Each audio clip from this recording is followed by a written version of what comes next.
Hello, my Astro family. This is Lada from astrolada.com, and these are your 2020 yearly horoscopes. Thank you for choosing me to lead you through this year, and I'll try to be as comprehensive and as interesting as possible. And 2020, this is an intro for all the signs, and basically, I want to tell you what you have to prepare in order to get the most out of those horoscopes. As you know, if you've known me from before, we don't only look at the sun sign. Everyone knows I'm a Libra because I'm born in October, I'm an Aries because I'm born in April. Well, this is just your sun sign.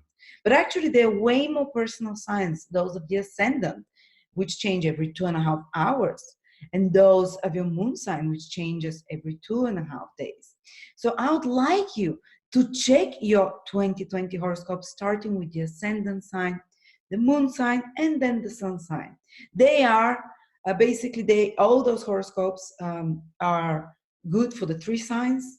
And some of you might have the same sun and moon sign, or ascendant and moon, or whatever, but most people usually have the sun, moon, and ascendant in different signs. And the order of importance is always the ascendant. After that, the moon, especially for women or people born at night, and the sun, especially for men and people born during the day.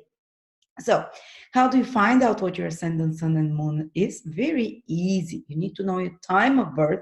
If you don't know your time of birth, then listen to your sun sign only. But maybe you can be able to find the moon sign as well. But those of you who know your time of birth, I'll share my screen with you so you see what to do, how to calculate it.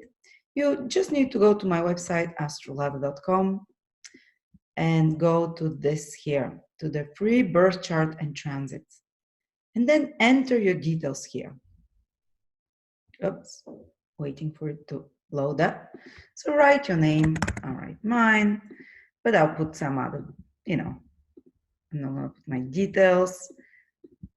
Write the minute, the hour, let's say New York. Continue. Then you can select here which New York is it. Let's say it's somewhere in New York Hospital, whatever. And continue, and you will see the chart. Here it is. Sorry, it's taking a little bit longer to chart. Oops. This is a chart. All you have to look here is at the planetary details. You see? And only the first 3, where it's abbreviated, ascendant, sun, and moon. I want you to mark down the degree basically of your ascendant, sun, and moon, and the sign. You don't need to listen to you don't need to write down the second, like 8 minutes, 8 degrees and 11 minutes. Just remember, for example, that this person has 8 degrees in Libra ascendant, sun at 15 degrees Virgo, and moon at 27 degrees Scorpio. And then check, because I use specific degrees, because all the planets don't influence us all the time. Some, for example, will be influenced only, some planets will influence only 4 or 5 degrees from Scorpio. And I want you to listen. When I start giving degrees, they'll be written on the screen. I want you to pay attention and check, oh, is this my degree? If your moon is in Scorpio, for example, your ascendant or sun or moon, and this is how we're going to go through it. And you're going to get a lot more, way more in depth, way more specific than any general yearly horoscopes. And that's how we're going to make astrology more real, not just popular magazine astrology. This is more, it goes towards how proper astrologers work. And before I start with each of the signs, I just want you to join me in a little prayer for this year 2020, to bless it, to collectively join our energies. Dear angels, dear Father, Mother, Creator of the universe, thank you for allowing us to be here. Thank you for giving us this amazing art, astrology. Thank you for allowing us to peek into your thoughts, to peek into your plans for us for the future. You're so gracious and loving, dear Creator, dear God, dear Mother. You're so gracious to give us those signs, those signatures, so we can prepare, so we can know what your will is. Help us live according to your divine will in 2020. If there are any challenges for some of us ahead, help us accept them with dignity. Help us transform the qualities in us that bring on those challenges. Or if it's something karmic that we have to bear, help us accept it with humbleness. For those of us that have good moments ahead, those of us that divine blessings will be poured. Help us stay humble, help us stay grateful, and help us develop more love for each other and for humanity and for God, so we don't become too proudful. Help us, you, this year 2020, touch our hearts, whether through challenges or whether, and both will exist, challenges or positive developments for all of us. Let them all lead us to more love and connection with your divine presence. Amen. Cancer 2020, whether you're Cancer rising, Cancer sun, or Cancer moon. Well, this year we're going to have a lot of activity. A lot of planets, the most important visible planets, will be activating some of the most important areas of your life, which means there will be big changes. When cardinal houses are activated, that's what's going to be happening for you. The pivotal, the pillars of your life get changed. And in particularly for you, it will be connected through relationships and through career. But let's start one by one. Here it is, your Cancer here, whether it's your sun, moon, or ascendant, and do you notice something? So many planets here in the opposite sign directly affecting Cancer. And the opposite sign in astrology is known as the seventh house of relationships. And you've already noticed in the past 2 years, 2018 and 19, Saturn has been in your seventh house and has been testing the earlier born Cancers, those born to around the 21 degrees of Cancer, basically to around the 12th of July, from the June 1st till the 12th of July approximately. And it continues to stay in your seventh house. It will come out for a couple of months and go into your eighth house, but it will come back again. So the majority of 2020, Saturn continues to be in your seventh house, but most strongly affected will be the last born Cancers, the last 5 degrees born Cancers, which means from 25 degrees to 30 degrees. If you have sun, moon, or ascendant from 25 to 30 degrees in Cancer, or basically if your sun is there, you're born from around the 17th to the 23rd of July, you will feel Saturn the most. But let's recapitulate what Saturn in the seventh house is trying to do, has been trying to do for 2 years, and has one more year to do for you. But as I said, the last 5 degrees will feel it the strongest, while the earlier born Cancers, it will be like it still stays there, but it's no longer so prevalent, it's no longer so intense for them. It's like they've learned the most important lessons in regards to that. They're just kind of like echoes. But it continues anyway. So Saturn in the seventh house main purpose is to redefine your attitude towards relationships, to make them more realistic. And that's why a lot of Cancers, I have a lot of Cancers that I love, have been basically really analyzing their relationship, looking deep, because Saturn likes you to look deep, to think deep, to almost like contemplate. It slows down the energy there, so you can see where are you making mistakes when it comes to relationships. Are you allowing someone to take too much from you? Are you allowing someone to some kind of not just take, but impose on you things? Are you allowing in a ways people that are not being honest, that are not being good or kind towards you? And Saturn makes you very aware what it is that you're making wrong, or what it is that you're making wrong towards treating others. We allow others to treat us wrong, but also we treat others in certain wrong ways. And Saturn immediately shows you the results of those wrongful actions. Immediately, basically, you start, what they say is like you pay your karma. And for example, someone, if they've been cheating in a relationship and they're unhappy there, Saturn comes in the seventh house, and their relationship, now that their affair gets discovered, or their relationships becomes strenuous, much more strenuous, so they can no longer carry on the relationship like that. Or maybe you've been allowing someone to take advantage of you too long. And when Saturn enters the seventh house, you realize how unfair it is. You realize how it becomes way more painful. It almost becomes intolerable then. And you start slowly, slowly over the period of 2.5 years to try and correct those mistakes there. Also, you've probably noticed, a lot of you, that Other people are putting very strong demands on you, especially partners. They're putting pressure on you. They're requiring more than usual. It might be a business partner. It might be a relationship partner, boyfriend, girlfriend, marriage partner. It might be clients that they're more demanding. The nature of Saturn is very, how do I say, it requires, it first of all is critical. So maybe you've noticed more criticism from partners coming towards you.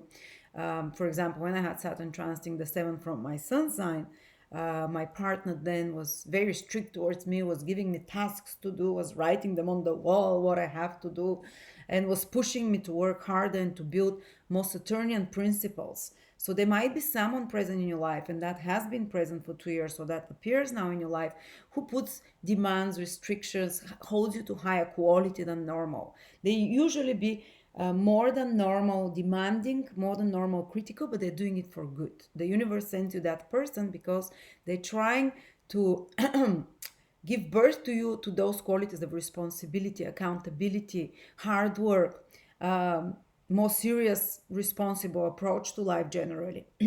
They're like hard taskmasters, people in your life.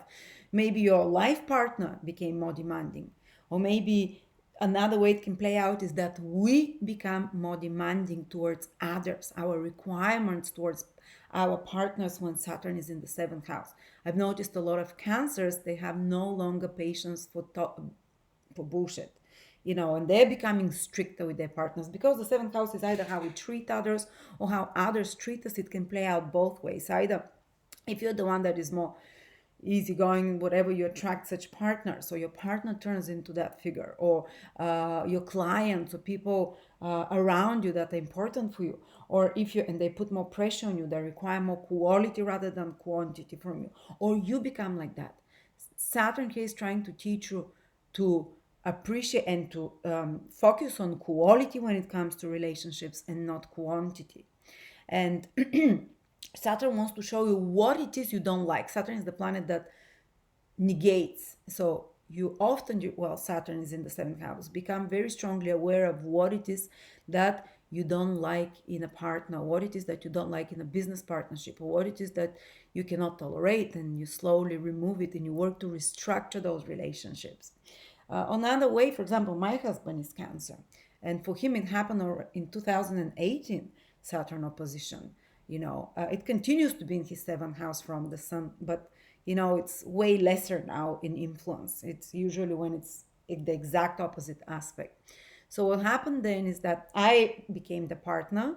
I'm the partner, and I played that Saturnian role. So basically, I was working so much, and that the quality of our relationship was suffering because Saturn is a planet of hard work, responsibilities, and I was getting unhappy. I was getting miserable because we had so many responsibilities with children, and I felt overwhelmed. And I played that role of Saturn, that I was kind of stroppy. I was like critical, and mostly I was very busy, putting strain on the relationship because of too many responsibilities. So some of you might have felt it this way: their partner gets too busy, they have too many burdens on them or things to do, and they can become dissatisfied. And I remember I was more critical, and I'm still, Saturn there, and uh, you know and would have to work through the relationship to make it, and would take, usually you take more responsibilities with a partner.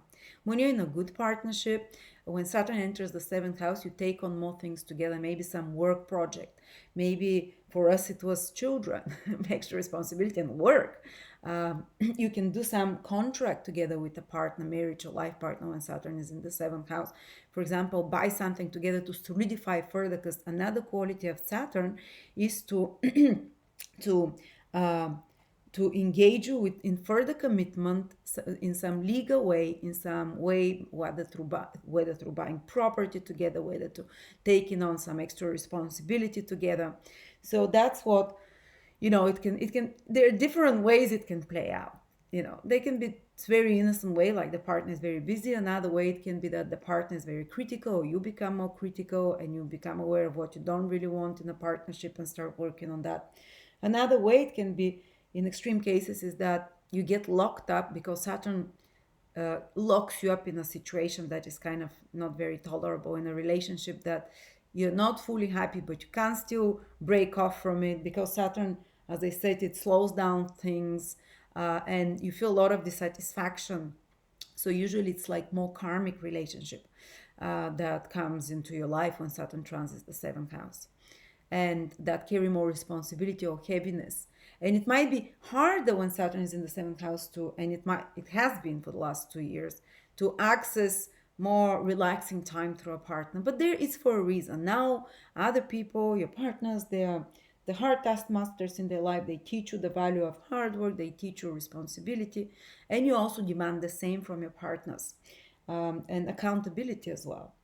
And when it comes to work relationship, though, Saturn in the seventh house, especially in its own sign in Capricorn, can be very good, and maybe it was very good for some of you, because it removes the clients, the business partners that are not reliable, that are not solid, and leaves you with really committed people in your life. So yes, when Saturn transits the seventh house, a lot of personal relation, many people have personal relationships that kind of start suffering. But if it's a good relationship, Saturn, and it endures the test of time, it becomes a very lasting relationship after that.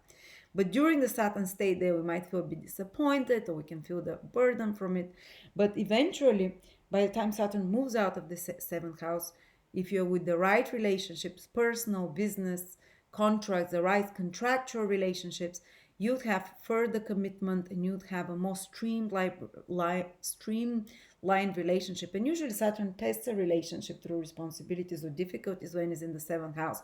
But you know, when two people really love each other, they're really good partners together, even when the relationship is strained through some difficulties, uh, when these finish, they become way more committed. They feel way more connected to each other. Saturn removes the complexities, the frills, the necessary things from a relationship, and it just leaves a very streamlined, very simple, and much easier relationship. But once it moves out from the seventh house, also when Saturn in the seventh house, we can attract partners that are older than us.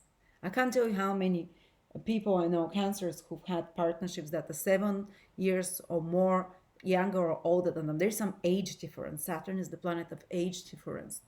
And you naturally, as cancers, are drawn to people that you have age difference with, because Capricorn is in your seventh house. But maybe now someone very important has appeared, there is an age difference as well. Someone that is, or someone described by Saturn, maybe a Capricornian person appears, that's very important. Or maybe you are dealing with someone more senior, more authoritative, with an older person usually as well. And sometimes we have a responsibility towards a partner. We have to help a partner when Saturn is in the seventh house. We have to, somehow be there for them, because Saturn is to pay off karma of some sort. Uh, or it can be someone who is very hardworking, as I said, or someone who is a bit more serious, or maybe too kind of locked in worries and problems, or just more responsible person. Uh, Sorry.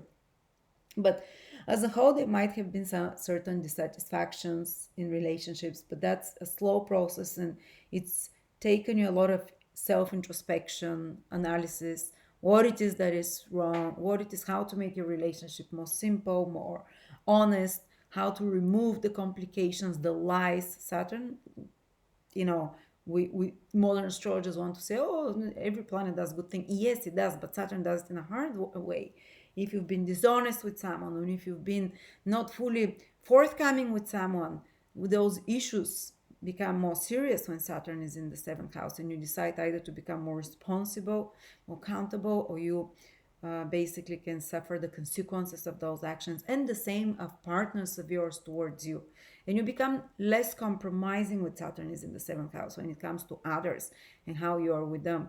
You don't allow others to take, as I said, advantage, or to you put more boundaries, clear boundaries. If you've been more allowing, you kind of, when Saturn is in the seventh house, you require more uh, simpleness, straight definition from the partner, more responsibility, as we said. But these people that are born the last 5 degrees, they'll feel it more intensely. Often we enter, when it's to business relationship, they can be very lasting, the ones that you start now, and personal relationships as well. But especially the ones that are connected to work, to responsibility, they're more easy to manage when Saturn is in the seventh. Actually, it's quite beneficial for such.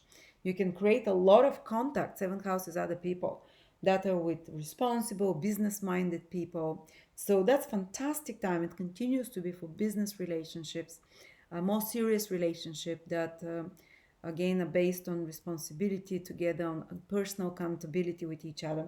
Also contract. Sometimes when Saturn is in the seventh house, we might be locked in some contract that feels overwhelming, that requires too much from us. Uh, and it might be a marriage contract, it might be a business contract, it might be a work contract. Uh, but again, it teaches us maturity and growth. And usually, by the time Saturn moves out of the seventh house, if this contract was not good, if it was not, how do I say, honest and not honest, but if it's no longer productive, it will disappear from life. That responsibility, that contract will go. But usually, contracts and agreements that are started with Saturn in the seventh house, yes, they have more demands on you, but they tend to be longer lasting. Uh, on another level, though, don't worry because Jupiter is coming to join Saturn in the seventh house. So it no longer is going to be as difficult or as slow moving. Maybe for some of you, for example, I know a Cancer person whose husband, Cancer friend, whose husband in the past 2.5 years has been having a lot of problems with work in the last 2 years. And things have been happening so slowly for their husband, and their husband is older than them and they're working very hard, the husband, but still they're not getting results. And she's like, when is he finally gonna get what he deserves? He's working so hard. And I just see him because Saturn, as I said, delays sometimes for the things happening for the partner, the good results. But I said, don't worry, he's laying a foundation. And once it comes out, you start seeing the results. But I said, actually, not once it comes out. From 2020, he's gonna start seeing the results, and things will start getting better and better for your husband because Jupiter goes there and joins Saturn, and it will make it so much easier. Yes, some of the Saturn lessons still stay there, but now there's so much help by Jupiter. So what is happening? You know, Jupiter and Saturn, when they're together in the same sign, this happens very rarely. They're not going to join together, but they will be at the same time in the same sign almost for a whole year. And the ancient Jaimini astrology said that when Jupiter and Saturn, and Vedic astrology says when Jupiter and Saturn are together in a house, they manifest that house. They make this house happen. And I definitely have researched that. When there is double activation from both Jupiter and Saturn, things start happening there. For example, when there was a double activation of Jupiter and Saturn to my fifth house, I finally was able to get pregnant.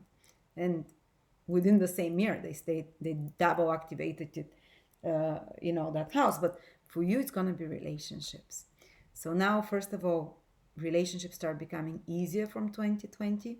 The results, if you've been working hard on a relationship, it's been difficult. Jupiter joins in the seventh house, and now this relationship can improve, can finally give its fruits.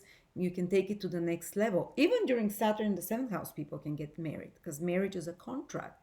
Marriage is taking more responsibility. But when Jupiter comes, it happens much easier. It happens more joyfully, not because of responsibility together. So now, actually, a lot of you can fall and can be very happy in love. You can meet very important person, or if you've met that important person, you can take the relationships to the next level. But it will manifest through important business or marriage or life partners, committed partnerships, business partnerships that are auspicious for you, that define your life for at least 12 years after that will start happening. And especially if you happen to be Cancer, Sun, Moon, or Rising from 17 to 28 degrees in Cancer, because Jupiter will do it 3 times. Will pass over 17 to 28 degrees, 17 to 28 degrees in Cancer. So almost all Cancers born from around the 9th of July till the end of Cancer season, from the 9th of July to the 21st, 22nd of July. They especially the possible good things coming to them through partners in the life of their partners, through business partnership, fantastic business partner coming in your life, or one that expands the opportunities for you, brings doors for you, opens doors for you, will happen. All Cancers will be included, but those from the 9th of July till the 21st of July who have the especially ascendant moon from 17 degrees till the end of Cancer, I would say actually. They will feel it the most. So they can benefit by the end of the year. They can have found like a very good business partner. They could found someone who really helps them in some way. And seventh house is not just married. Uh, you know, uh, some of you actually, when if they've been locked in unhappy relationship while Saturn is in the seventh house, now Jupiter when it comes will liberate you because Jupiter is the liberating influence, can liberate you from a lockdown relationship, from a relationship that has been stagnant or unprospective, in unprospective, liberate you, and not only that, but bring someone new to you, because this is like a big birth. You know, the two planets, the two fate planets of, how do I say, that they make things happen together in your seventh house. Jupiter brings opportunities, Saturn manifests them, materializes them. But again, you can be still removing some people from your life because Saturn is still there. But because Jupiter comes and joins it, it will be with way more joy. It will be because you are ready, because you feel happy, because you're ready to move on, and because maybe actually you meet someone new. Big possibility for that. You know, and for some of you might first meet the other person and then get liberated from a relationship that is not, that is stalemate. Or for others might be the other way around. They decide to separate with someone. Jupiter gives them the optimism that they can be fine, that they can survive without that partner, because Jupiter makes you optimistic and more positive and happy, and they release the partner and they meet someone new as well. But actually this year you might be meeting, yes, the types of people you might be meeting this year or that can come into your life, or they might be already dead. They'll be described by these energies, the energies of Saturn, I said, but now Jupiter joins as well, and Jupiter will make 3 times conjunction with Pluto in your 7th house. So some very powerful person can appear in your life, a man or a woman with power, and that brings also wealth, or that brings a lot of material security. Because the Pluto and Jupiter conjunction is considered a wealth conjunction.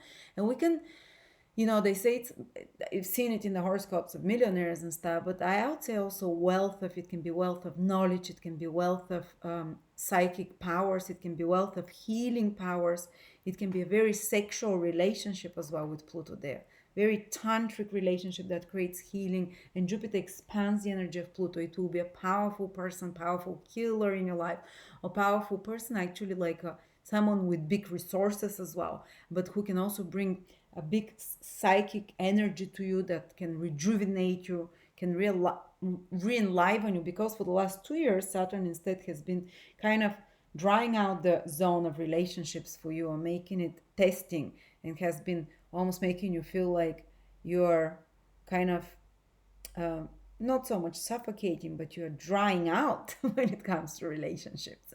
And you're like, oh, what is that desert filled? But Jupiter comes and the rain comes with it.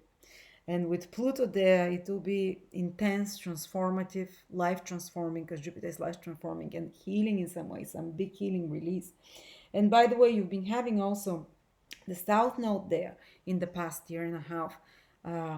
And it continues to be there till May 2020. So there's still releasing happening till May, but at the same time, new energies coming into your relationship.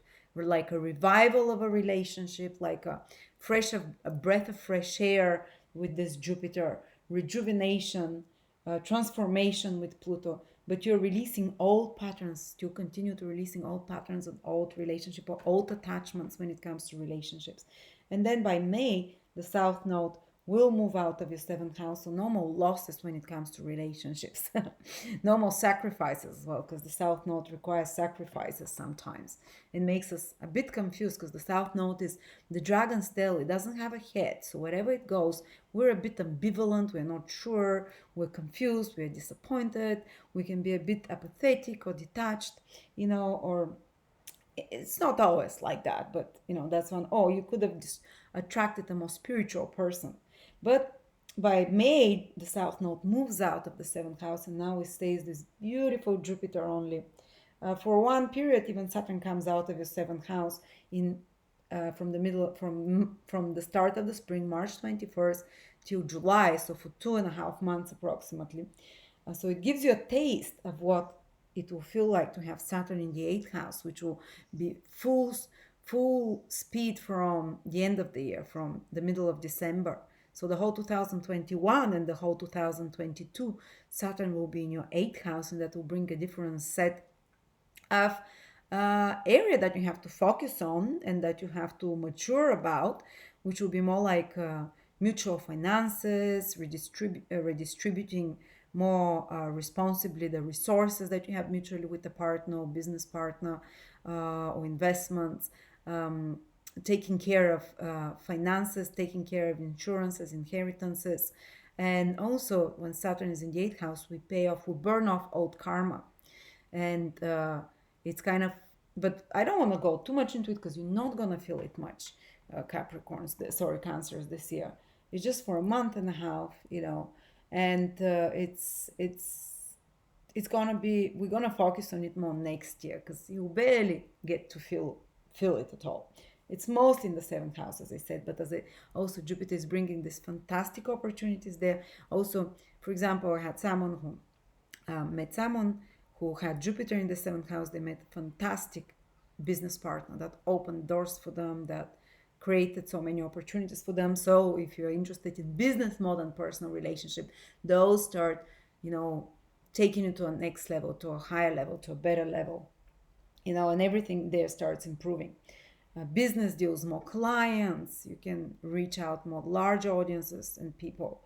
I got married when Jupiter was in the seventh house from my sun sign. Very happy married. And I got married before that when Jupiter was in the seventh from my ascendant. So you see, it can even bring such things. Okay, and opportunities through others, not necessarily just sexual relationship, marriage relationship, but through others somehow.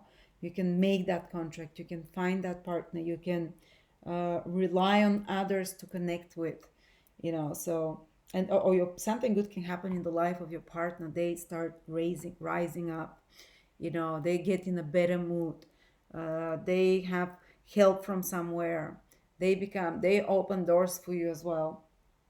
So I hope, I'm sure that you're going to enjoy that, Cancers. You need it after Saturn blade you dry in the seventh house, but it's for many people, Saturn in the seventh house gave them security in a relationship. Maybe not full satisfaction, maybe, but it gave stability because Saturn is like that, and it gave kind of a situation that is not changeable much.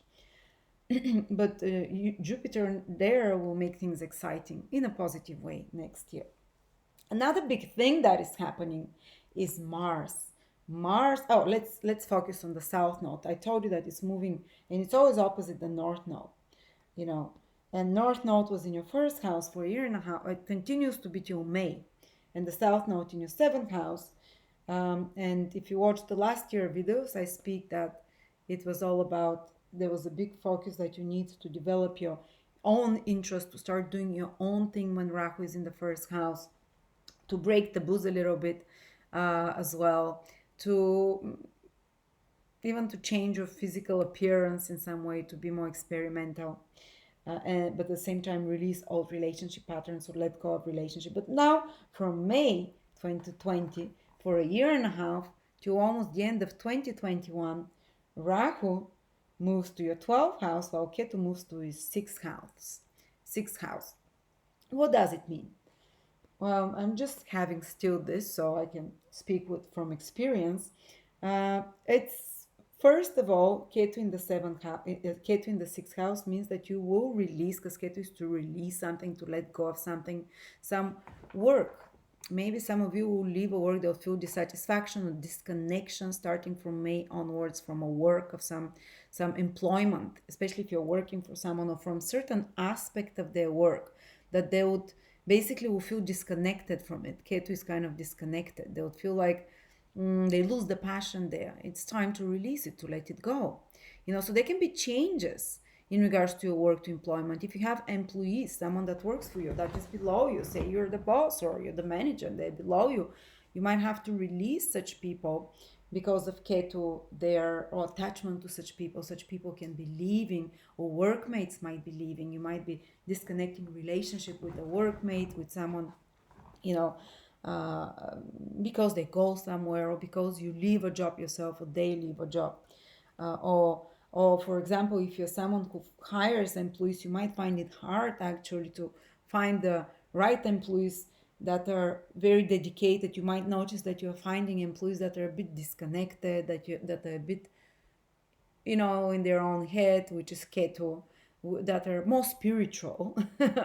So if you're trying to find employees for a spiritual kind of business, but employees to get things done, it might be more confusing, more messy. Also, you might notice that you're becoming keto in the sixth house is order, organization. So you might be, and keto can bring a little bit of confusion there, disinterest, that you're becoming maybe a little bit overlooking certain details. But that's the thing you have to do, because when keto goes, they have to focus on more spiritual matters, where Rahu goes in the 12th house, to develop more passion for the invisible world, for the soul, rather than for the details of the environment, for the pedantic, everything to be clean. So you might even let go of some, if you have some kind of extreme, like cleanliness obsession or order obsession, everything by color, whatever. When Ketu goes in the sixth house, you might notice that you're not so anal about it, that you kind of relax about it. You stop caring so much about, or if at work everything has to be done in a specific way. This is like very sixth house. If and Ketu goes, then you're like, all right, I can't control everything. I can't keep a tight grip on everything. So, and if you're still trying to do it, you keep getting disappointed. So I advise you from now, already from May onwards, for a year and a half, if you're trying to keep a too tight grip on controlling uh, every possibility at work, in your environment, like a Virgoish inclinations, to be pedantic, to do everything perfectly. Things are not going to happen exactly as you expect with the South Node. It can, but if you decide to go with the flow a little bit, to tighten your grip on control of your everyday environment, on solving problems always in a certain way, then you flow way easier, because the purpose is to focus on Rahu when it goes to the 12 houses, to focus on going with the flow, to become more passionate about your inner life, your inner experiences, to go become more passionate about the bigger, larger world, rather than, because the sixth house is you kind of connected more with your daily routines, with your daily plans and stuff. Instead, to look out to the bigger world and actually do some traveling. Go and explore different cultures. The 12th house is the house of foreign, faraway places, while Rahu is also the planet of foreign taboo. So some of you will have the opportunity from the spring onwards, and from May onwards, sometime after May till the end of 2021, to explore, to go to penetrate, because Rahu can penetrate into exotic countries, faraway countries, and to absorb very different points of view that are foreign, that are, rather than so parochial. So you have to release control of everyday environment, maybe release certain old attachments to uh, daily routines and how you lead your daily life, and go and explore. You're going to explore some maybe exotic religions or beliefs, because the 12th house is also that, some religious or spiritual practices as well, for awakening the kundalini, because Rahu is interested in that when it's in the 12th house. Well, there might be possibility to be drawn into the spiritism or psychic investigation, to be drawn, because wherever Rahu goes, we get passionate about psychic, the mysteries, the invisible world, life after death, astrology, all such topics, to investigate them. But also the 12th house is secret liaisons. And there is a possibility for some of you to, Rahu in the 12th can, because Rahu likes to break taboos, to go against the traditional customs. And the 12th house is the bed chamber, where we have the bed chamber is where we have intimacy, sex life. That's why in ancient astrology the 12th house is one of the sex houses. It's imagination, ability to let go. And who can have best sex? Whoever can get out of their head and let go and put themselves in a magical state almost. So you're going to develop deep passion maybe for such things, deep passion to experience deeper um, and some kind of a secret. It's some relationships for you can happen secretly. And I'll tell you why this is very likely, because Venus becomes retrograde in the 12th house as well. And Venus basically will be in your 12th house in Gemini almost 3 or 4 months. That's from April to August. April to August, you know, these are April, May, June, July. These are 4 months when Venus, the planet of love, will be in the secret house. And that can indicate very passionate love, but that is not officially still declared. And with Jupiter in the seventh house of possible relationships there, there is some big transformation happening in your in your relationship, guys. But maybe for some of you, it will start with something first more secret, more private, especially with someone foreign, Rahu, with someone from a faraway country, or someone that is very different. Rahu is someone different, might be even different uh, uh, age again, or different social status, very different social status. Um, you know, Rahu means also married, but I don't think Saturn in the seventh will allow you to allow yourself to be with Saturn, because Saturn wants to do things right. But there is possibility here. I'm not excluding it because I've seen this happen. Uh, and on another level, this is also the bed chamber, what you do in bed, so your intimate life with if you're married with someone. So Rahu can make you basically in the 12 can make you explore more taboo bed practices, to be more to try out more, to experiment, Rahu to experiment more foreign, more taboo, untried practices in the bed chamber as well. But if you're trying to preserve a marriage, if you're trying to keep things, be careful with this Venus in the 12th house, not to start something secret, especially chatting online, because it will be retrograde in Gemini, something private, because Saturn continues to be in your 7th house. You'll get caught. Saturn brings quickly repercussions, and that can, with Jupiter going there, can speed up things to create a fast change in your relationship so quickly. So be careful here. If you want to keep your marriage partner, just go and travel with them, especially while Venus is retrograde. Explore different sexual, and Venus goes retrograde specifically from May the 13th till the end of June. So May the 13th till the end of June might be a good time to explore something unusual with your partner, especially in the private bed chamber. Maybe even to travel if you can, to go to a faraway country. But otherwise, some fantasies can appear to you, some hidden fantasies as well. But Venus retrograde in the 12th house can also indicate what else? That some friendship, because Venus rules the 11th house, turns into more private affair there. Venus can also indicate that in the 12th house that you have more expenses on Venusian things, because the 12th house is expenses, especially when it goes retrograde. So that period, May, the middle to the end of June, you might spend on things that you like to enjoy Venus a bit, or you can lose some money. Sometimes it's a bit more like that, You can lose some money, but it will be something you really enjoy. For example, on travel, or on love affair, or on some something else that doesn't make you money back, basically, but it's pleasurable for you. What else is that? Or something that you really enjoy, basically. So the spending, I would advise you not to take big financial risks, unless there are risks that you're investing somewhere in a faraway country, for example, because that's what Venus and Rahu in the 12th can help you with, faraway investment in country. But otherwise, don't take risks because you might fall into some pyramid schemes there, or someone, because 12th house is where we can get misled, and Rahu can be misleading as well. But especially don't take risks from the middle of May to the end of June. And after that, it's fine again. All right. Another huge event is that Mars will become retrograde in your 10th house, a cardinal house. Cardinal house is your career, the 10th house, your public reputation and public status. So I can see a lot of cancers that either they'll be getting married or getting divorced, changing their social status in a big way. If they've been in relationship that is not too good, I think that when Mars goes into the 10th house, Saturn and Jupiter in the 7th, they're both connected to marriage, to status. There'll be a big shift there. If you're in a good relationship, you can actually get married, big change in your social status again. But it's gonna be a bit shaky, especially the second part of the year with Mars in your 10th house.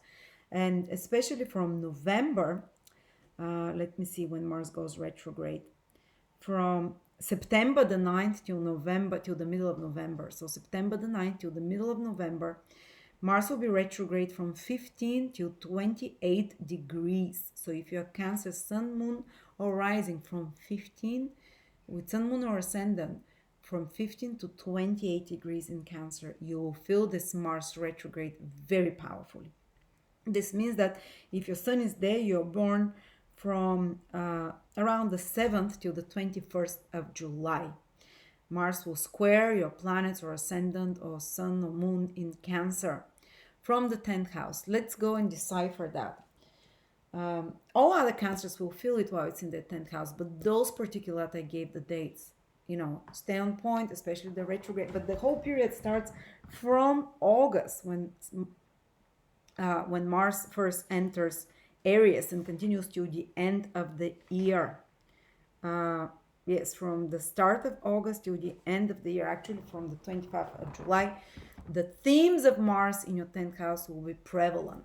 And when Mars goes retrograde or stays such a long time in your 10th house, it requires you to pay a lot of attention to this 10th house, which is career. And usually it brings the requirement to work very hard because Mars is a soldier.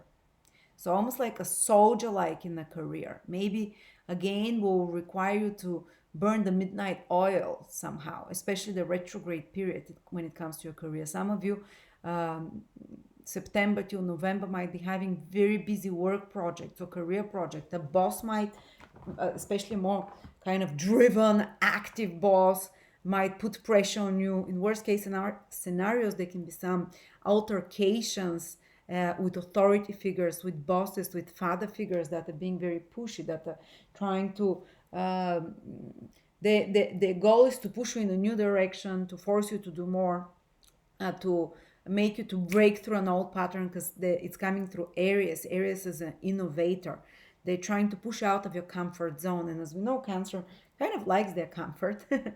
So some authority figure or an institution or a boss, or if you're your own boss, your own inner authority starting to push you to be more initiative, to make some big structural changes when it comes to your career and directional changes to make a breakthrough. And Mars wants to, and how Mars works is it's like a sprint runner. So for a couple of months while Mars is retrograde, or I would say even already from August till the end of the year, you might have to do a sprint when it comes to your work. And when it goes retrograde, you have to fix something. So maybe you started some project when Mars enters your 10th house around the end of July, some new project, some new initiative in regards to your career, worldly ambitions, and then Mars goes retrograde. You have to fix it. Something is not, there is maybe a better option, or maybe you start some dealings with institutions or people in authority, and then you have to, when they goes retrograde, they trigger you. They ask for other stuff, so you have to mobilize yourself very fast. It's such kind of people, authorities, or your career will have to mobilize you. You have to be like a soldier with fast reactions, very alert when it comes to your career. Some of you will revise your career overall. Some of you will redo it basically. In one case I saw when someone and Mars won't be retrograde in your 10th house till 2064. So basically you're probably not going to be alive. I hope you're alive by 2064. But that's a once in a lifetime transit to happen there. You can do huge things with your career. Mars ultimately what it wants to win a war. It wants you to kind of to pursue. Mars is a pursuer, to win, to conquer new heights in your career. So a lot of you cancers can become extremely successful this year, but with a lot of with a lot of hard work, and you'll be willing to. If you are not someone who is ambitious, Mars enters your 10th house, you would notice the fire of ambition starting to wake up in you. Actually, someone can frustrate you, challenge you, tell you something, and this is the way, because Mars usually tends to poke us into action in a bit more, in a bit less savory way. But you're gonna start feeling those fires of ambition burning in you, and you're gonna start, or if it's not through your own initiative, something will happen that it will basically mobilize your workforce.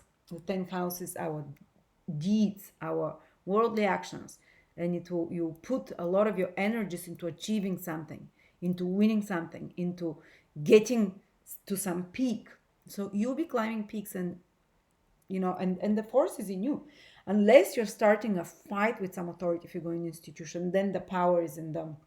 But there might be certain powers that are happening, certain conflicts with such people in power. But because Mars rules your 10th house, and it's in the 10th house, you are, for many of you, I think that you're the one who mobilizes yourself and reaches heights, and they have to fight for something, win something. And some of you will be receiving leadership roles where you have to take executive decisions. Like Mars, a soldier has to very quickly, it has to follow orders as well, but a soldier has to very quickly react on things. Well, Mars is not the soldier, is the general. So you have to take like a general, to think strategically like a general, and to take swift actions when it comes to your career, so social status. But by the end of this period, I believe by the end of the year, some of you would have really, after a very intense period of efforts and work and drive, a lot of you would have achieved much higher status than other times. A lot of you would have changed your status. Let me give you an example. When Mars was retrograde in Scorpio, which was my 10th house, 3 years ago, I got divorced, got married, redid the whole business in those 6 months. So it brought me a divorce, it brought me a marriage, a pregnancy, so a change, total change of the social status, and the business went, and a lot more work with the business. And, so I was like, oh my God. So exciting times, Cancers. I wish you very exciting times. And speaking about exciting times, the baby walker, let me just take a break. And we're back. Now we continue with the Mercury retrograde periods for 2020, which happen 3 times a year. So they're part of our daily life. And, we shouldn't be too scared about Mercury retrogrades. They get a little bit more hectic because the purpose of Mercury retrograde is to make us fix mistakes in regards to organization, in management, in regards to communication, to say things that we've been holding back for a long time, to basically to communicate in a deeper way, in a more meaningful way, so we can fix mistakes as well, and not only communicate but use our skills, our ability to be good organizers, again, to put more harmony in our life overall. And this year, the first Mercury retrograde is happening in Pisces. There you go. And Pisces is your 9th house from Cancer. So if Cancer is here, there it is. So the biggest part of this Mercury retrograde, which is happening from February the 16th till March the 9th, is going to be in regards to your 9th house, which sends positive trine aspects to Cancer. So even though there will be the need to reorganize something, to use a bit of extra skills and extra efforts with our skills, it's going to happen in a non-disruptive way for you. And where is it going to happen? Well, the 9th house is connected to foreign travel, for example. So you might have to organize extra better, or to fix some mistakes in regards to matters concerning travel or documents or foreign places. For example, if you're trying to relocate or get a citizenship somewhere, this might be a hectic period when you're fixing things, when you're putting final touches, when you're redoing certain documents, when certain documents for applying in universities or abroad or for schools, for higher educations are also returned, you have to redo them, or when you're preparing more intensely for some exam, or when you're studying something, some higher knowledge or class or course more in depth, because Mercury retrograde requires you to dig deeper, to find more mental resources, to investigate and to ruminate and to think on certain higher knowledge subjects in a deeper way, and to question maybe some of your beliefs, to question the facts of your beliefs so far. and to examine alternative facts as well. Another thing is the ninth house is father figures. It's also figures connected to mentors and teachers. So there might be the need to say something that you have not said on spoken with such figures. There might be the need that sometimes something can escalate between you and a father figure or a teacher figure. That needs to be there to be addressed. Maybe some miscommunication happened there as well. Or maybe you can get in touch with a father figure. Maybe you can, because Mercury retrogrades are also when we get in communication with someone we haven't seen from the past. And ninth house people are teachers, they're also fathers, they're also grandchildren. If you're a grandparent, it might be getting in touch or um, having to put extra efforts in personal relationships with such people, grandchildren. And also it is foreigners or friends from foreign countries, for example, that you might be getting in touch with, that you might not have seen for a while, they come back in your life. And it might be, if you're traveling during that time, February 16th to March 19th, make sure that you're prepared, especially if you're traveling far away, that you're better prepared so you don't have some complications like losing a passport, misplacing keys, getting lost somewhere. Another thing then the ninth house is export import or exchange with foreign countries. So during this Mercury retrograde, if you're in any of those businesses, you might be required to work a bit extra hard to find what mistakes you made there, to fix them. Maybe there might be delay for some goods coming from abroad, or you sending to abroad, or having to repackage better a product, or return a product connected to a foreign company from a foreign place, for example. Also, ninth house is teaching. If you're a coach, if you're an astrologer, if you're a teacher, if you're someone who is giving wisdom to people, if you're a professor, again, it might be a more hectic work where you're revising some teaching that you have to do, where you're preparing more intensely for some teaching program or for some teaching event of some sort, and you have to get over a few times and fix certain things. So it just requires more concentration of mental efforts in all ninth house related activities. The second Mercury retrograde will affect you more strongly. It's happening from June the 18th to the July the 12th. June the 18th to July the 12th. So the start of the summer basically. For about a month, it's happening in your own sign, Cancers. It's not going to affect everyone, but almost all Cancers will feel it, but especially Cancers who are born with Sun, Moon, or Ascendant from 5 to 15 degrees in Cancer. 5 to 15 degrees in Cancer. Uh, is it true? 5 to 15? That's very small window. Let me just check to make sure. Did I write it correctly? I must have. Yeah. All right. So if it's a mistake, I'll correct it. But it means people, which means especially Cancers who are born. Let me just check, just to make sure. Bear with me. I want to be certain. Up, up, up. 2020, July. Sorry.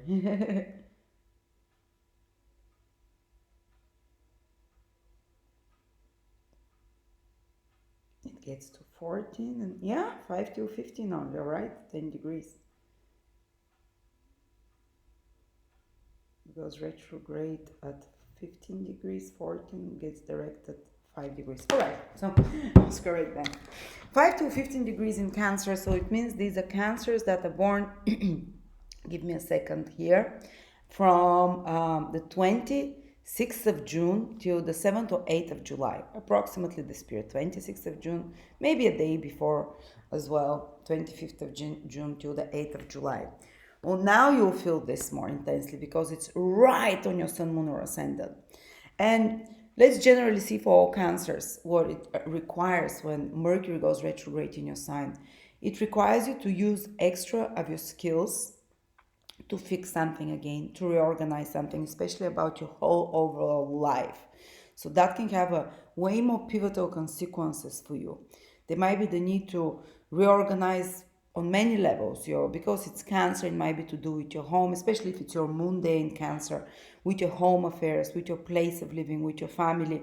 There might be some important conversations with important women, or in regards to your feelings, things that you've been suppressing that you need to express with your family in regards to your feelings, things that you want to correct there that are not right, that they might escalate, matters concerning property, place of living that you need to fix as well, to go over with extra efforts, to maybe overcome with better communication as well. If it's your Sun in Cancer on those degrees or those days that you're born, you might be some male figures, father, husband, bosses, people in authority, that you're having important conversations with, or that they're coming back into your life, with a father figure that you're getting in touch, for example, a boss figure you haven't spoken with, or that you have to resolve certain issues with them, matters of communication that you have not been expressed, feelings that you have to communicate about them more directly, and fix that situation there.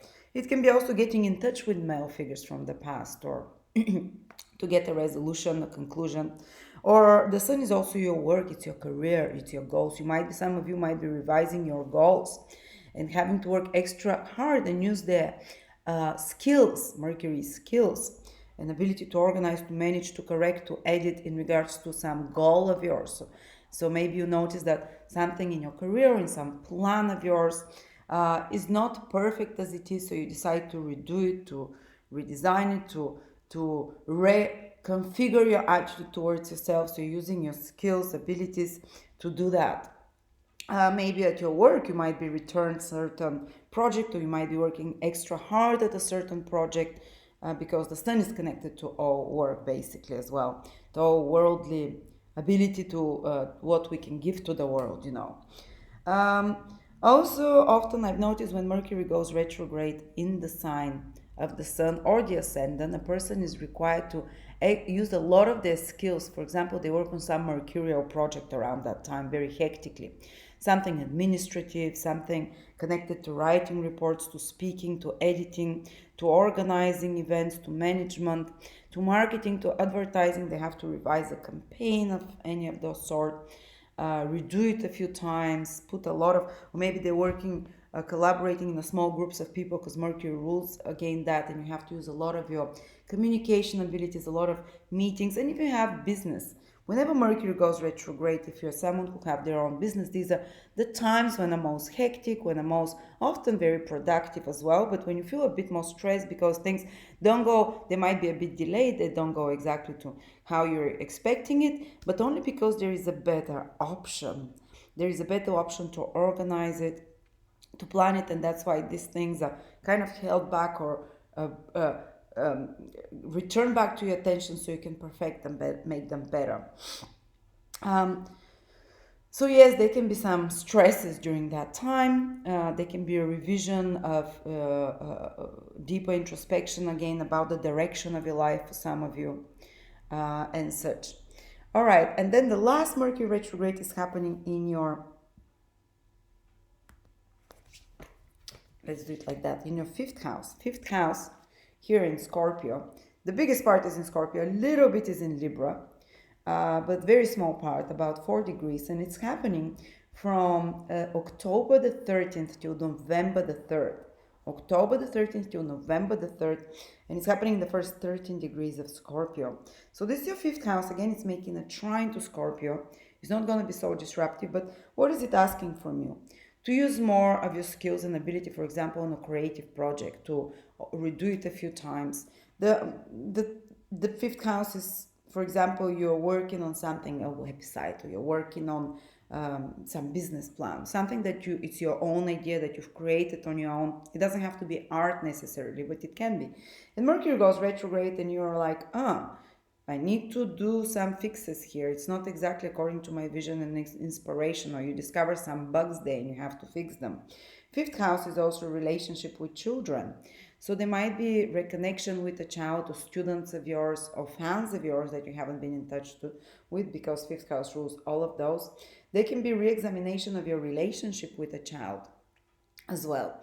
And your child might be going through a period where they have to learn something hard or use their skills, and you need to put some help there as well through your own extra skills as well. So they might be going through a little bit of a time of reorganizing their life, for example. But you might decide, well, what I've seen with clients, I've seen someone has Mercury retrograde in their fifth house, and what happens is that they decide that they want to change the approach to their children, to organize their life differently because of some situation that, and they want to and they take the necessary steps, because Mercury is the great organizer, manager, to do this for the life of their children and for their relationship. For example, they might be having a difficult relationship or an angry child, or a child that has problems at school, and they decide that now they'll change the rules, because Mercury is the rule maker. And they'll say, okay, from now on you're not going to use so much electronic devices, or from now on every day 2 hours walk, or from now on whatever, something, some new rule, or the rules are re-examined. And through communication, the best thing is not to get frustrated and shout, to communicate deeper, and also to set those new rules and revise them, because eventually the relationship or the situation of the child will become better. The fifth house is also lovers, or if you are married, it's how romantic time you have with your partner, the ability to enjoy, express, and say to each other romantic things. So when Mercury goes retrograde there, you might be re-examining and having some deep conversations with your lover, with your uh, or re-examining the intimacy and the sexual, because fifth house in ancient astrology is considered house of sex, to have sex, so to have fun basically. So you might be re-examining something in regards to that and having some communication there, or you might be having deep conversations with a lover or a boyfriend or a girlfriend, because you're trying to rebalance the relationship because of some hidden feelings that you have not expressed. It's Scorpio after all, that you have not said about what your needs are, what makes you emotionally secure with that partner. Maybe your romantic partner will bring those things up. Sometimes it comes from the other person, that they want to talk to you and that they want to that there is some little crisis, then they want to fix it, and they want to make this relationship basically in the exchange of uh, how you give and receive love there, uh, so they feel more emotionally secure, or you can do that so you can address a romantic partner so you feel more emotionally secure. Or it can happen that you reconnect with someone from the past, with a boyfriend, girlfriend, an old flame, someone that you like. So you can have a conversation with them, or you can see that relationship from a different perspective and have a closure of some sort. Mercury in the fifth house, what else can happen? I think we mentioned a lot of the important things. These are your students as well. These are your inspirations that you might revise and have to work extra hard for this period in October, November, to perfect, to put finishing touches to. All right, so that is Mercury retrograde. Now I want to give you some specific dates, starting with the eclipses.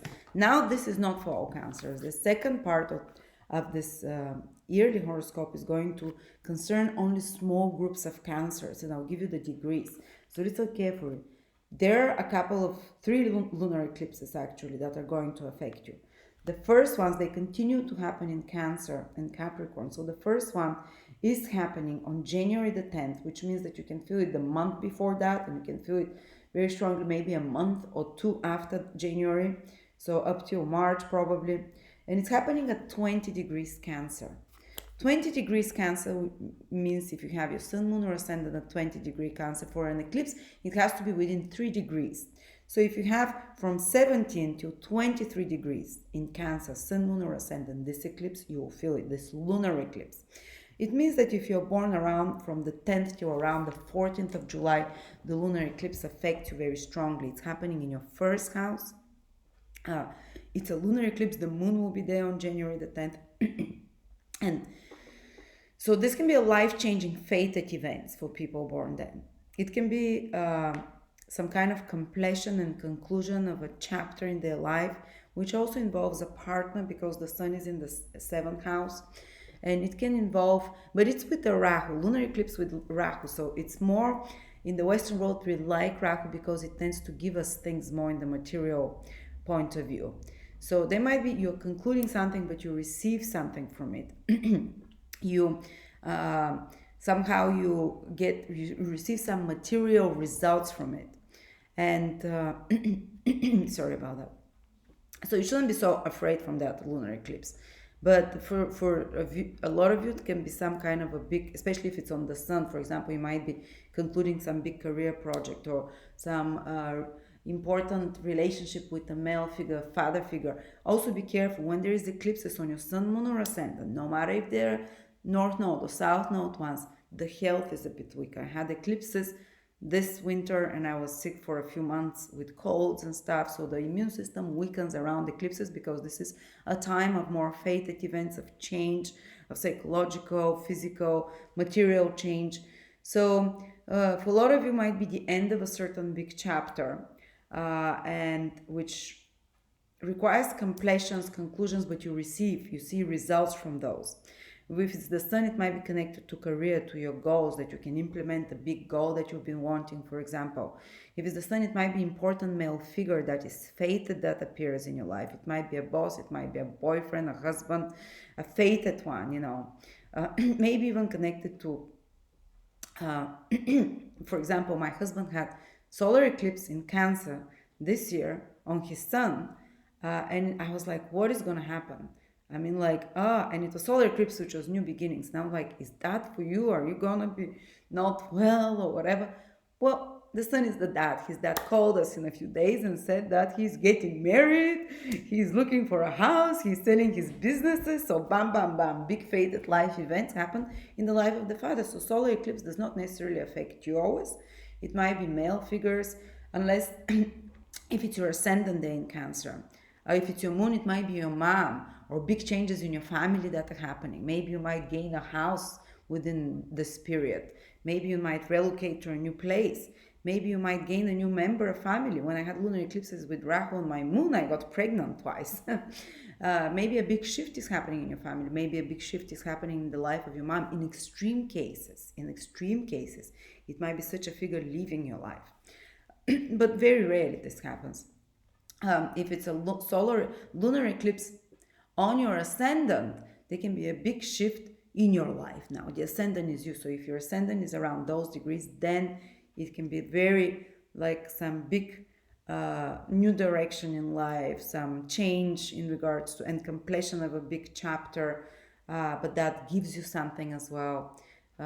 So you see, you don't necessarily, eclipses don't necessarily just affect you personally, you know. The sun, as I said, is your big change with the career, with your goals as well. With the ascendant, be more careful about the physical body. And then there is another eclipse, which is happening on July the 12th. July the 12th,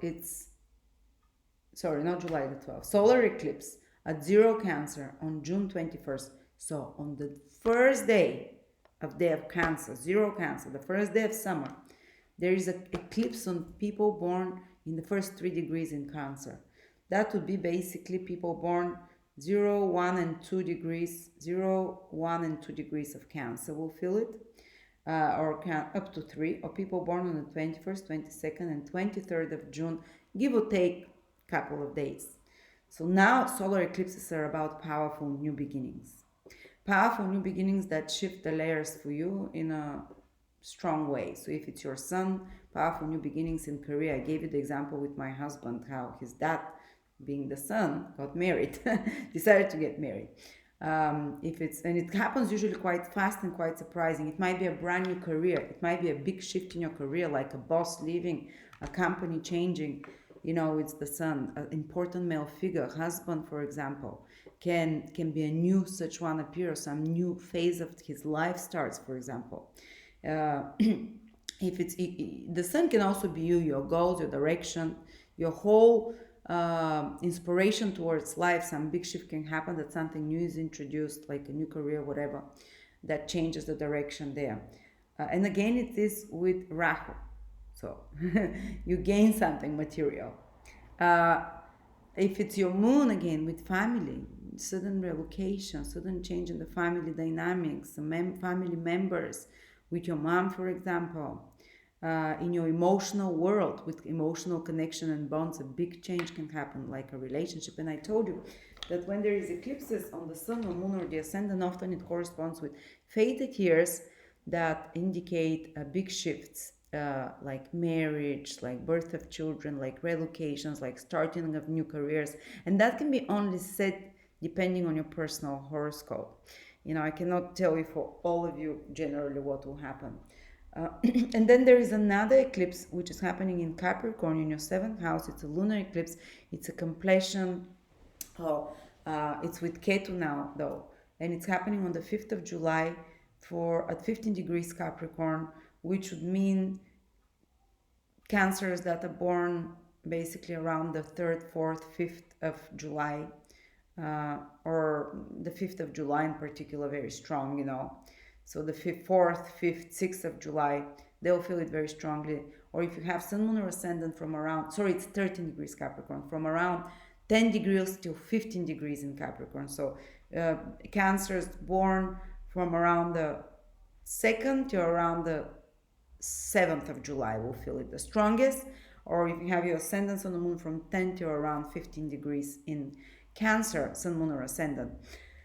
And that one is with Ketu, so you might have to sacrifice something. If you're born those days, you might have to sacrifice something in a relationship, let go of old relationship status. For example, do having to a partner might have to sacrifice something for you as well. It's more connected to other people because it's happening in your seventh house, but affects you directly. So some fated change can be happening in your personal relationship with clients, with partners, with marriage partners, that affects your personal life as well, and your personal choices and decisions. And it might feel more like some kind of a sacrifice has to be made. Some kind of you have to give something, you have to release something, you know. But don't be scared. Again, I had such eclipses, and are again nothing.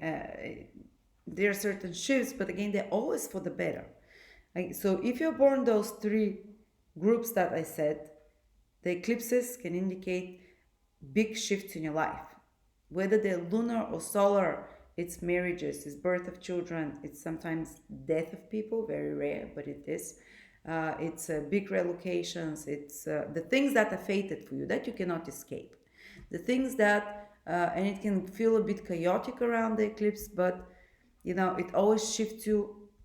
Or eclipses, when we derail basically from our path in life, what eclipses do is they uh, shift the rail so we can go back on the right path again. And it might feel like a big shake up, but it's things that we wanted for ourselves, that our soul planned, that are beyond our control, that kind of takes that they take us by surprise. They're a bit sudden, but they're the big changes in life. All right, then we have the outer planets. Let's start with Uranus, and a lot of them are really supporting you guys. Uranus is in Taurus from 6 to 11 degrees. And this means that it's in your 11th house. So all Cancers that are born from 6 to 11 degrees in Cancer will have powerful support this year from Uranus the whole year.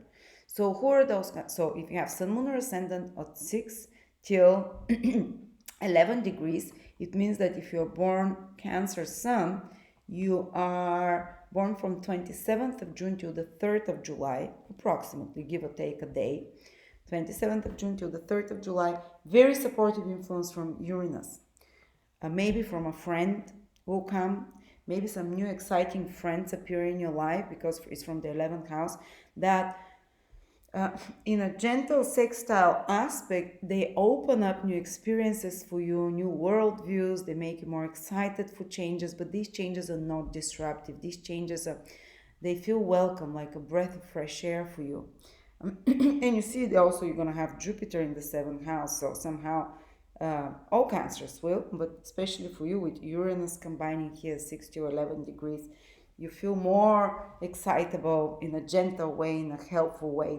Uranus can bring opportunities if it's trining your sun, for example, those days that you're born that I mentioned.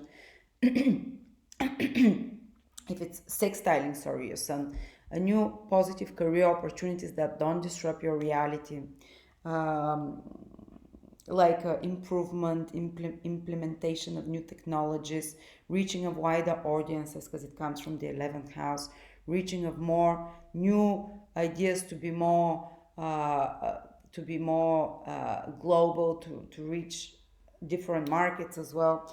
If it's the sun as well, it's some interesting new mail can come in the shape of a friend or a benefactor or just an interesting romantic interest that might even start as a friendship first. That again infuses you with new ideas to see life differently. It does not shake your life, but it makes it more exciting, it makes it more interesting.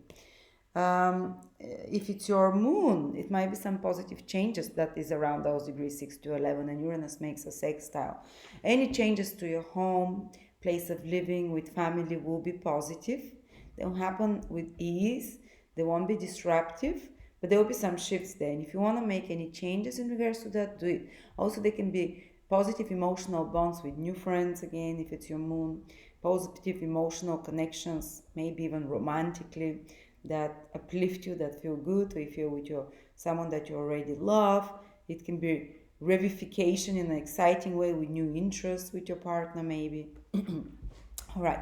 If it's your ascendant, generally it's to some interesting friends, it's your physical appearance that can get a more youthful look, more exciting look as well.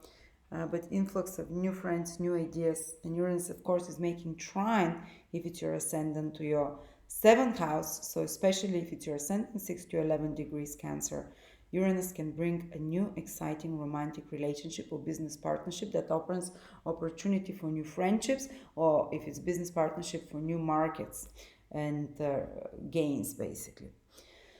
But with interesting, unusual people, but they are not too wacky out there. All right, then we have the other outer planets, Neptune. It's again supporting you with a trine aspect. Neptune is making trine to Sun, Moon, or Ascendant in Cancer. And that will be from 18 to 21 degrees Cancer that will feel its influence the strongest this year. Maybe people born 17 to 22 degrees in Cancer, but I'm just giving it the limit within on the same degree, but usually give it a degree more. So from 18 to 21, which means people born from around the 9th of July till the 13th of July, are going to have a trine from Neptune. If their sun is 9th till 13th of, basically. 9 to 13th of July, which means it's 18 degrees till 21 degrees in Cancer. So they'll have positive Neptune influences, which means like they'll have possibly, because it comes from the ninth house, some more spiritual support from the invisible worlds. They can feel like they're kind of miraculously aligned to the thoughts of the universe, that they're receiving signs, they're going to start seeing signs.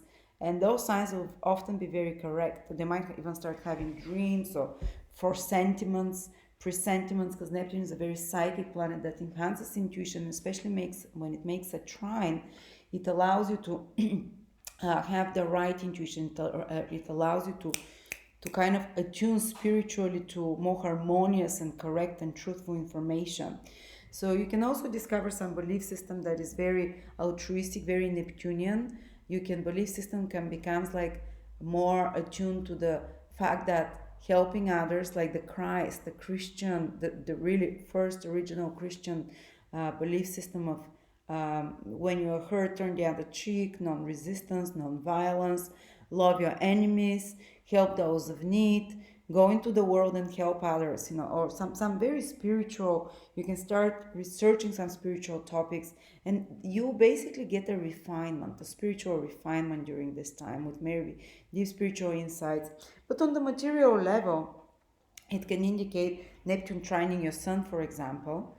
If it's those degrees, those days that I said, it can indicate, especially if you're in a Neptunian career, that will be very supportive time. If you're an actor, if you're a musician, if you're a doctor, if you're a healer, if you're psychic, if you're someone working in the spiritual healing realms or the very artistic realms, like a movie creator, animation creator, someone that needs to spend time alone with the imagination, you have powerful imaginative inspirations. If you're in a more Practical career, you might feel a little bit less motivated, a little bit more dreamy, dreaming of better worlds, of more exciting travels. Neptune in the ninth house of some more utopic country, dreaming of paradise, islands, of cultures. And that might be good if you're in a more practical career to do some traveling. It will be very supportive. You can meet spiritual people there. You can you can basically through traveling you can fulfill the needs of Neptune, which is to refine yourself by embracing the whole humanity, by embracing a more spiritual approach to others.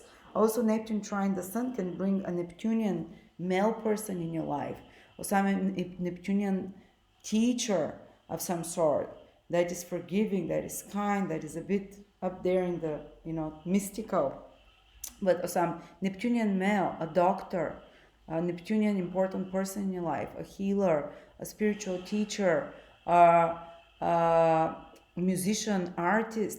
You can also feel more attuned to fine arts, to refine, beautiful, more uh, you know, higher fashion as well, things like that. If it's your moon, it might connect to emotional connection of sort. It might connect to healing and forgiveness of a relationship, emotional relationship, healing and forgiveness of pain from the past, because the moon is where we store our feelings.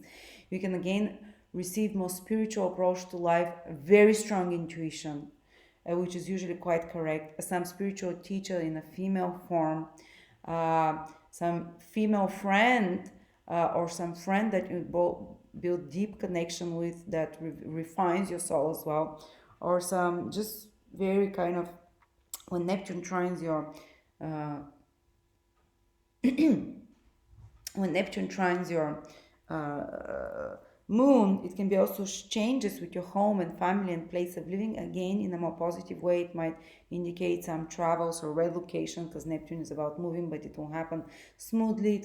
You can feel, some of you might feel that they found their ideal home, Neptune. Some of you with those degrees of Cancer can feel like, wow, or they can have healing in the family or with family relationship, and even some of you can kind of become emotionally more isolated, but because you like to spend more time alone, because you like to get in touch with the deeper mysteries of your soul, because you enjoy your time alone, because you enjoy some spiritual research or studies as well. And if it's your ascendant, all of those can happen, the things that I talked about, the sun and the moon. And your ascendant, it will refine your appearance, your tastes. Overall, it will make you more spiritual, more prophetic, visionary as well, to seeing, maybe intuitive as well. And it can bring relationships that are Neptunian to you, more artistic, more creative, more gentle. Might be a bit idealistic and unrealistic, but in your eyes, because it's a trine, you're gonna see it as a beautiful thing. Um, and then we have the final outer planet that's affecting even a smaller number of people, and it's in Capricorn, it's in your seventh house. It's going to affect very small group of cancers, and it's going to affect it together with Jupiter, so its influence won't be as brutal as normally Pluto can be. And if anything, it can give some powerful things. And that's from 22 degrees in Cancer, if you have Sun, Moon, or Ascendant, to 25. Very small group of people. You say 22 degrees of Cancer to 25 degrees in Cancer. It means that your Sun, if you're born Sun Cancer, is from around, you are born from the 14th to around the 18th of July, give or take a day, 14th to 18th of July. Pluto opposing your Sun, Moon, or Ascendant. That's a big change in regards to your relationship status. No return back. If someone leaves your life now, if you break up with someone, it's usually that's it. Because Pluto makes deep transformation on such a deep level, it doesn't, it might be leaving of a business partner, of some partner, important person, because Pluto destroys. Pluto, what it does, it rules the column of where you excrete shit. So I'm saying whoever leaves your life, they're not shit, but they are for you, they're toxic now. And they are no longer necessary for your evolution. But it doesn't mean if you're born those days, you necessarily are going to, separate with someone. If anything, it can really transform a relationship. You're gonna excrete the things from a relationships which are toxic, and if someone's been taking your power, Pluto can show in as a person that is very powerful and that's oppressing you, taking your power, or doing some kind of manipulation on you. So some power struggles can ensue from that. And if someone is taking your power, Jupiter there with Pluto as well will help you see very clearly what needs to be done, so you can take your power back, and you're going to rebel, and you're going to try and to start like to take back your power in a sense, and you're going to, if that relationship is to survive, you need to transform very deeply, and the partner needs to follow. And so there will be some big restructuring in the relationship. So I've seen when Pluto opposes one's sun, moon, or ascendant, if it comes to relationship, for example, if you want to keep your marriage, you need, for example, to make a big drastic change. For example, the partner can start a new career, or the partner can go through a big transformation psychologically. You can go through some counseling together as a partnership. You can go, I had a friend when Pluto opposed her Sun and Venus in Cancer. It was 7-8 years ago. She met a very powerful man with a lot of money, because Pluto also indicates very powerful people with money, or people with power in the world, or with psychic power, and he had such power over her. They're still together, but the first 2 years of their relationship during Pluto opposition, she felt like she was dying. She felt she was feeling very suspicious. Her fears of being cheated on and a lot of, they were not like rational. All the fears she's ever had about a partner cheating or being unfaithful and jealousy, they came to the surface. Maybe there were some small things, but she was looking for it. She was getting obsessive.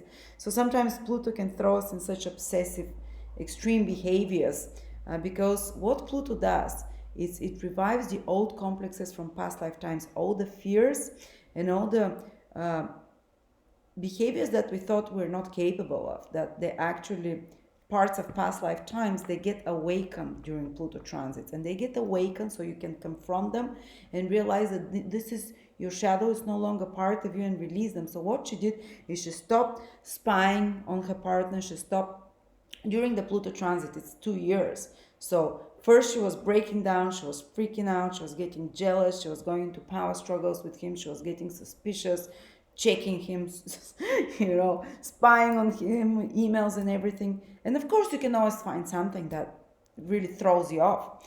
And you spur on the partner subconsciously always to do it as well. And maybe they are doing it.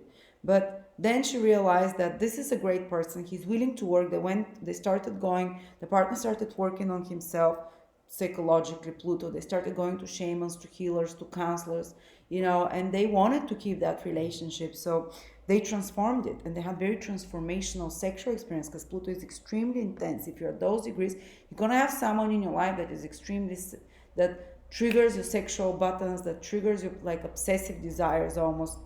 In extreme cases, might be someone that you're having a power struggle with, but Pluto, so eventually they transformed the relationship, but she transformed herself through that relationship. And no one's been more responsible for her transformation as her Pluto partner, who she met during her Pluto opposition Sun, because he helped her overcome her insecurities and her jealousies. So she decided she would never check and look for clues and stuff and spy on a partner. And she feels so she threw out those old patterns. They first get revived when Pluto starts. You become all those things that you thought, oh, I'm never jealous, or oh, I'm never so extreme. They get revived because you were in a past lifetime. These things served you back then. Everyone was traumatized in some way in the past lifetimes, and those things get stored in the subconscious. And when Pluto comes, you reactivate them, your biggest fears, they get triggered, and you confront them. But remember, it's a burning of karma process. It's a process of being released. It's like boiling, when you boil water, all the impurities come on the surface. So it feels like a volcano, like you're going to explode, like you're being boiled like a frog emotionally during that time, that you're a volcano, But basically, the impurities are being burned out from you, and after that, you really don't have any more. The only Pluto makes the deepest possible transformation in the life of a person. No other planet does it. You're no longer the same. With Pluto transits, people stop lifelong addictions. So even seen people that they've had addictions, they stopped them years ago, but say they're a dry drunk. They still want for that, or they still crave cigarettes, or they still crave meat, or whatever. They've stopped, but they're like white knuckling it, And when or Pluto comes, total extrication of all desires. First, that those desires are really well reawakened. They grab them by the throat. They say, I thought I was done with that. I thought I no longer have such strong uh, desires that make me feel I'll die if I don't fulfill it. And then you live through that. And but Pluto also is the remedy, is the poison, and it's the healing somehow. So it's the planet that makes you feel you're dying with those stifling desires, and it's the planet that actually resuscitates you and gives you tremendous willpower to cleanse that, to purge it. And for some of you it's happening subconsciously, and after that you come up free from some of your biggest fears, for some of your biggest psychological extremes. So it's time usually where we confront our fears, but it's time where we get rid of them. I had another friend who had Pluto transit, and she basically, her biggest fear is not to become poor. So she lost her partner who was giving her money, and she became poor. She had to deal with herself, but during those 2 years of Pluto, she built her own business. She took her powers back. Before, her power was in the hands of her partner, because it was partners that were giving her money, that were giving her status. Pluto comes, her biggest fear comes across, destroys it. I say it's irreversible, it's not coming back. And she decides instead to start building her own business. She's forced to, she has no option. And she takes her power back. And she now, 10 years, 7 years later, she has a huge business empire in London. So you see, Pluto can, you think like you're dying is the end of something. And if you're prepared for that change, it's actually, you feel really empowered and very strong during Pluto transits. But often, because it's an opposition for you, it will come through a partner, through a very powerful partner who is also beneficial for you, because Jupiter is there. Through a partnership, personal, business, through some important person who is a teacher to your Jupiter, but who is also going to press your buttons and activate you. Other people will do for this huge transformation. It can be a huge transformation in the life of your partner as well. And also it can be, if it's those degrees, can be a very rich partner that comes, very powerful of some sort. Anyway, there we go, Cancers. Interesting year ahead. If it's your sun, sorry, I forgot to mention, it can transform your career. If it's your sun in Cancer, those degrees, Pluto. If it's your moon, your personal life, your emotional connections. If it's your ascendant, yourself through relationships. So there we go, Cancer. A year and a half ahead. A lot happening, a lot of cardinal energy, a lot of movements and shifts. I think the most hectic period will be when Mars goes retrograde and when Mercury goes retrograde. But Jupiter is in your 7th house the whole year. The whole year is very happening. You don't have a break. And it's good because there are changes. And there is the eclipses still in Cancer. I think this will be one of the most memorable year for many Cancers. Thank you so much, and do check our written horoscopes. They're way more systemized month by month, because I throw you here and there, this period, that period, but my teacher makes them month by month, day by day, number by number. They're just $6.99 or something for each sign. So thank you so much. Happy 2020.